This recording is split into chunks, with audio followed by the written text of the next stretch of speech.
Cerita dibuka dengan menampilkan jagoan kebanggaan kita semua. Siapa lagi kalau bukan HS? Sama seperti di film pertamanya, nasib beliau lagi-lagi tidak jauh dari kata apes, akiapas.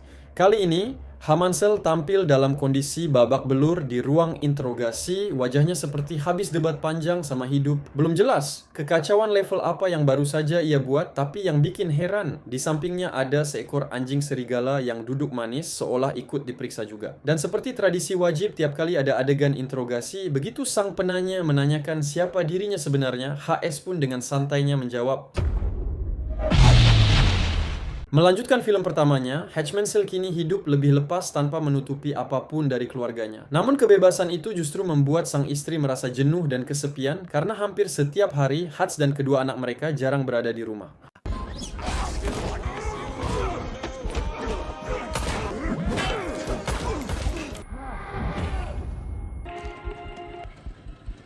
Dan ya, tepat setelah Hutch menyelesaikan pekerjaannya, ia masih sempat chatting dengan sang istri yang mengeluh karena ia sering telat pulang. Tanpa banyak alasan, Hutch pun langsung minta maaf dan berjanji lagi tidak akan mengulanginya.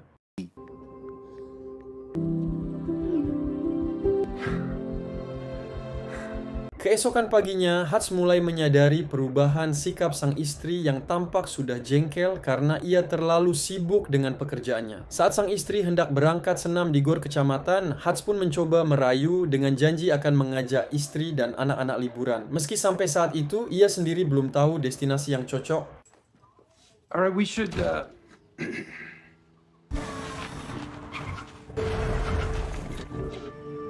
What's going on? Waktunya bekerja. Kali ini H mendapat misi untuk merebut sebuah kartu data dari seorang ahli IT yang dikawal 3 penjaga. Masalahnya, HZ harus menghadapi mereka di tempat super sempit, sebuah lift. Dan ya, di ruang sekecil itu, kekacauan pun tak terhindarkan.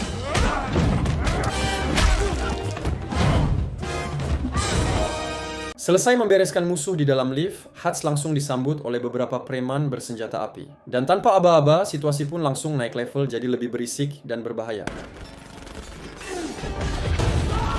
Usai sukses meledakkan mereka semua, HSZ kini harus berhadapan dengan sekelompok preman asal Brasil yang membawa parang tajam. Datang dengan tangan kosong, HS pun melepas gaspernya dan mencabut pipa besi di belakangnya. Dan ya, inilah keputusan buruk bagi para preman itu.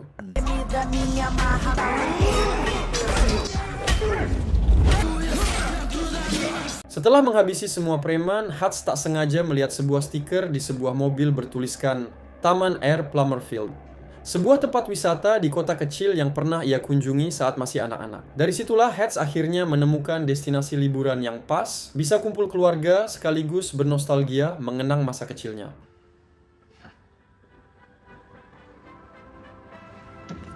Setelah mendapatkan barangnya, HS pun menemui majikannya. Dari sinilah terungkap bahwa semua pekerjaan yang ia lakukan hanyalah untuk melunasi utangnya, utang yang muncul akibat ulahnya membakar uang saham milik orang-orang penting di film pertamanya. Masalahnya, dari total sekitar 30 juta dolar, utang itu bahkan belum lunas setengahnya. Merasa butuh jeda, HS pun mengaku ingin mengambil cuti sejenak untuk liburan dan menghabiskan waktu bersama keluarganya. Good luck. What do I need luck for? You. Meski iklan Plummerfield terlihat jadul dan kurang meyakinkan, HS tetap berusaha meyakinkan sang istri dan kedua anaknya bahwa tempat ini cocok untuk liburan keluarga. Bukan soal lokasinya, tapi soal kebersamaannya. Mereka butuh momen dan kenangan bersama demi menjaga keharmonisan keluarga. I just want to show you guys the place that made me happiest. You know, make some memories for you. Tak hanya mereka saja, ayah HS atau kita sebut saja si kakek juga ikut bergabung dalam liburan keluarga ini. Dan tentu saja kehadirannya bakal menambah warna tersendiri dalam perjalanan mereka.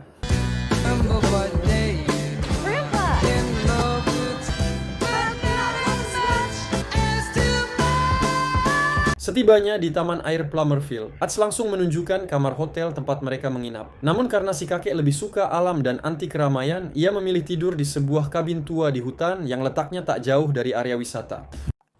Thank you. Great. It's paradise. Hello?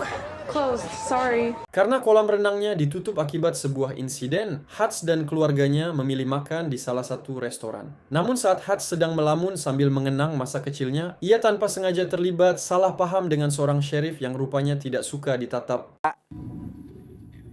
You got a problem? Sorry, I was just thinking. Hutch?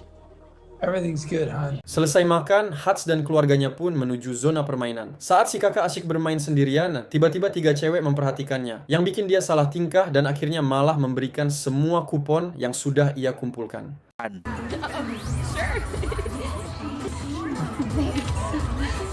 Tak disangka, salah satu dari ciwi itu ternyata pacar pemuda lokal. Merasa tersulut, si pemuda pun datang menghampiri si kakak dan memaksanya pergi serta tak kembali lagi. Karena si kakak menolak, pemuda itu malah merebut boneka milik si adik dan merobeknya. Membuat suasana langsung memanas.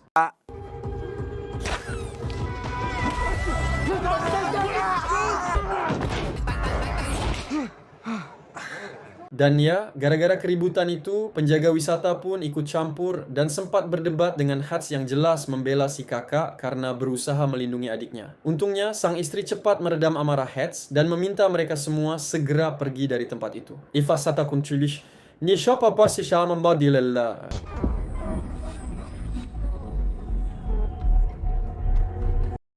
Dan ya, penjaga wisata benar-benar membuat kesalahan besar. Ia sempat menampar si adik tepat di depan mata Hutch. Meski mereka sudah terlanjur keluar, Hutch yang tak terima pun memutuskan untuk kembali dan...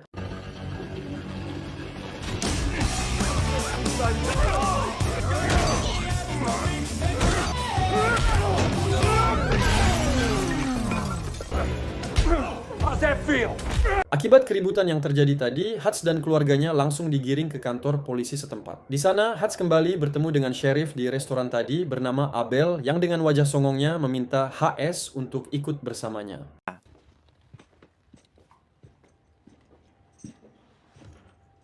Sit your ass down.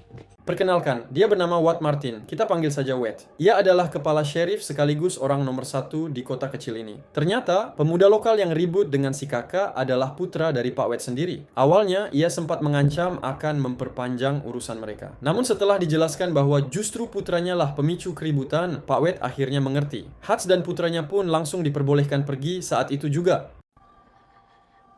Walk him out. So that's it then? We can go. Do yourself a favor. Berbeda dengan atasannya, Watt, Abel yang sejatinya bukan siapa-siapa justru tampak tidak terima dengan keputusan itu. Ia terlihat sebagai aparat songong yang gemar bertindak sewenang-wenang. Hal itu terbukti ketika ia diam-diam menyuruh rekannya menghubungi beberapa preman untuk memberi pelajaran kepada Hutch dan keluarganya. Get the boys together. Keesokan harinya, Hutch dan keluarga kembali melanjutkan liburan dengan penuh kesenangan. Mulai dari sang ibu yang main tembak-tembakan dengan akurasi mengejutkan, Hutch bermain bola bersama si adik di kolam bola, hingga kejar-kejaran di rumah kaca. Sementara itu, si kakek...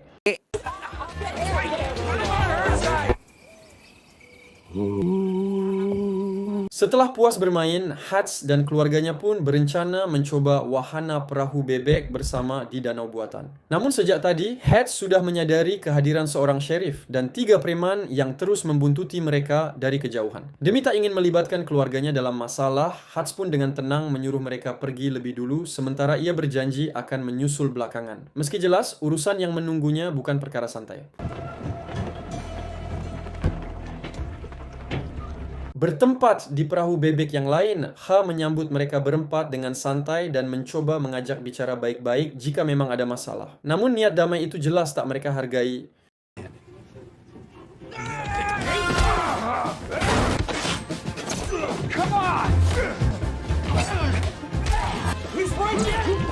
Tanpa disadari pemandu maupun 2 penumpang lansia, Hutch menghajar para preman seorang diri. Setelah saling hantam ke sana kemari, sang sheriff yang ikut babak belur nekat mengeluarkan senjata tajam dan berhasil memutus 1 jari Hutch di tangan kirinya.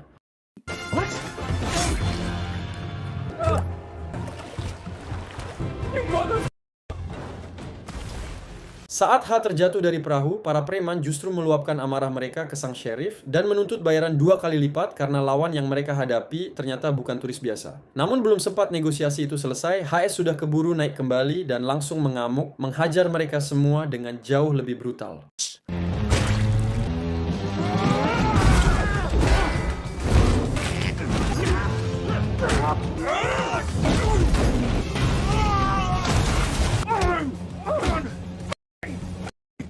Setelah selesai menghajar orang-orang rese itu, Hutch duduk sendirian sambil menunggu keluarganya yang masih berada di perahu. Di sela waktu itu, Hutch menyempatkan diri menelepon saudaranya, Harry, yang kebetulan sedang berada di Jepang untuk mempelajari kebudayaan setempat.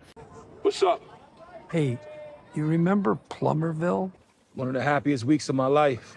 Hutch pun curhat tentang kota kecil ini yang sekarang banyak berubah. Tak seperti saat mereka masih kecil dulu. Aparatnya kini songong, arogan, dan mudah marah meski belum sampai menindas warganya. Mendengar itu, Harry akhirnya menceritakan bahwa Plummerville memang sudah lama jadi sarang penyelundupan barang haram seperti miras dan narkoba. Bahkan beberapa petinggi aparat setempat ternyata ikut bersekongkol dengan jaringan sindikat It's yang no lebih trade besar. route used since the bootlegging days. Why you think Dad took us there for our one and only family vacation? Tak puas dengan penjelasan Harry, H pun menelepon sang atasan untuk mencari tahu lebih banyak tentang sindikat besar itu. Dari percakapan itu, muncul satu nama yang membuat darah dingin, Lendina. Seorang wanita kejam dan berbahaya yang diduga mengendalikan hampir semua bisnis haram di Amerika Serikat. Lendina. Drugs, guns, viruses and worse come down from... Dan memang terbukti, apa yang diceritakan Harry dan sang atasan benar adanya. Bapak Wade, kepala sheriff di kota kecil itu, ternyata memiliki peran penting dalam penyelundupan barang haram. Sama halnya dengan Abel yang dijadikan tangan kanannya untuk mengurus semua urusan kotor tersebut. Remember who's boss here. Got it. Beberapa lama setelah Wyatt kabur, Abel ditelepon rekannya yang sudah babak belur. Katanya si HS ini turis, tapi turisnya bukan turis biasa. Lebih mirip turis yang bawa masalah ketimbang koper. What about your teeth? Mari saya bawa Anda ke sebuah kasino tersembunyi yang dikelola Lendina, di mana suasananya penuh ketegangan dan bahaya. Di sini Anda akan langsung disuguhi bukti betapa kejamnya ia, sampai tega menusuk tangan salah satu tamunya sendiri hanya karena ketahuan bermain curang, membuat semua orang yang melihatnya langsung merinding. Dan ya, setelah menyingkirkan tamu itu beserta pegawainya sendiri, Lendina tidak berhenti sampai di situ. Dengan tenang ia memerintahkan ajudannya untuk membersihkan semua tamu yang hadir hari itu supaya tak ada saksi mata tersisa. Bayangkan saja, sebuah pesta yang awalnya tampak glamor berubah jadi acara pemusnahan ala drama kriminal, di mana satu-satunya hiburan adalah melihat Lendina tersenyum puas di tengah kekacauan. Yang tidak kita tahu, Bapak Wyatt ternyata terpaksa menjadi bawahan Lendina demi melunasi semua utang mendiang ayahnya. Wyatt bahkan sempat menegur Lendina, mengingatkan bahwa utang ayahnya seharusnya sudah lunas dan mengaku bahwa ia sudah cukup berada dalam lingkaran bisnis gelap ini. Ain't nothing funny about what I said. Mendengar Wyatt ingin berhenti, tentu saja Lendina tidak senang sama sekali. Untuk memastikan Wyatt tetap bekerja untuknya, Lendina merencanakan penculikan terhadap putra Wyatt yang tadi sempat berantem dengan si kakak. Dan tebak, siapa yang diberikan tugas menyenangkan itu? Hello? Sheriff. Yah, orang itu adalah Abel, wakil Wyatt sendiri yang ternyata diam-diam telah mengkhianati Wyatt tanpa sepengetahuan Wyatt. Betapa ironisnya, tangan kanan yang dipercaya justru menjadi alat untuk rencana kejam Lendina. Tak butuh waktu lama bagi Abel untuk menculik putra Wyatt. Orang-orang utusan Lendina bahkan sudah siap menjemput si pemuda dan membawanya ke markas. Namun, yang Abel tidak tahu, saat ini HS sedang dalam perjalanan menuju gudang tempat mereka beroperasi dengan tujuan satu, membuat kesepakatan agar keluarganya tak diganggu lagi. Dan pastinya, liburannya tetap aman. Hey, fellas. How did you get in here? The door. Dan nekat, sungguh nekat. Bukan namanya jika tidak punya nyali besar untuk masuk sendirian ke sarang harimau. Bermodalkan bensin dan korek api, HS mengancam akan membakar seluruh uang Lendina kalau Abel masih berani mengganggu liburan keluarganya. Bayangkan saja, seorang diri menghadapi gerombolan kriminal dengan api dan tekad. Benar-benar bikin jantung dak-dikduk. So easily kill you right now. But Yah, dikira HS cuma main-main dengan ucapannya, Abel sama sekali belum tahu sedang berhadapan dengan pria macam apa. Tak ingin berurusan dengan uang dan harta Lendina, majikannya, Abel akhirnya setuju untuk tidak lagi mengganggu liburan keluarga HS, tepat saat HS akan pergi. Si pemuda sempat mencoba kabur dan minta tolong, tapi HS cuma melengos begitu saja, jelas-jelas tak mau ikut campur dalam urusan yang bukan tanggung jawabnya.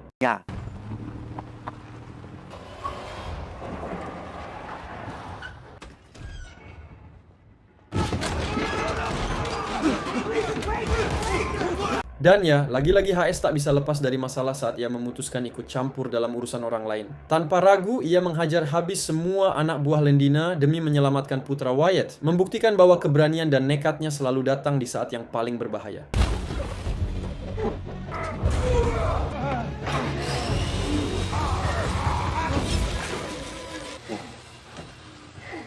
Saat HS bersiap membawa si pemuda pergi, Abel sempat mencoba menghentikannya. Tapi tebak, apa yang justru terjadi selanjutnya? Tindakan yang tak terduga ini justru membuat situasi berubah drastis. Dan tentu saja, Abel sama sekali tidak menyangka apa yang akan terjadi berikutnya.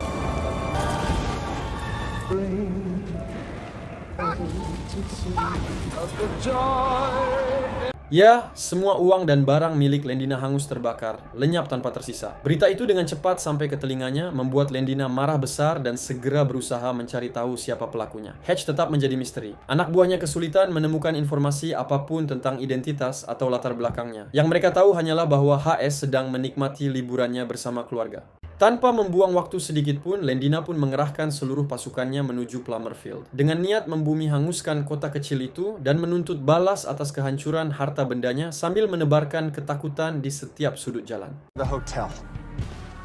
This guy's an idiot. HS sendiri sudah tiba di pondok tua tempat kakeknya menginap, membawa si pemuda yang langsung berdamai dengan si kakak. Untuk sementara, HS bertekad mengamankan keluarganya di pondok itu, sambil berusaha menjelaskan kepada sang istri tentang situasi genting yang tengah dihadapinya, supaya ia mengerti bahwa semuanya demi keselamatan mereka. You don't tell me what to do. You were a lot of... Seorang istri tentunya tak langsung bisa mengerti. HS pun harus menjelaskan semuanya secara perlahan, langkah demi langkah. Baru setelah ia menjanjikan akan mengajak ngebaso bareng, sang istri mau duduk dan mendengarkan, sambil tetap menatapnya dengan setengah curiga tapi setengah penasaran. Selesai menenangkan istrinya, HS pun menemui Wyatt untuk mengajaknya bekerja sama. Namun baru saja tiba, ia langsung disambut kemarahan Wyatt yang masih kesal dan emosional akibat putranya yang sempat diculik. Dan suasana pun langsung tegang, seolah ketegangan itu bisa meledak kapan saja. Setelah mengetahui bahwa putranya sudah aman, Wyatt akhirnya mau mendengarkan penjelasan tentang Lendina, musuh bersama mereka. Dengan fakta bahwa HS sudah membakar seluruh uang dan barang milik Lendina, Wyatt bisa membayangkan betapa murkanya sang kriminal itu sekarang. Mengingat kejadian sebelumnya di mana Lendina pernah membantai satu keturunan hanya karena hal sepele, Wyatt tahu bahwa kali ini ancamannya jauh lebih besar. Lendina pasti akan membakar seluruh kota dan semua orang di dalamnya jika tidak segera dihentikan.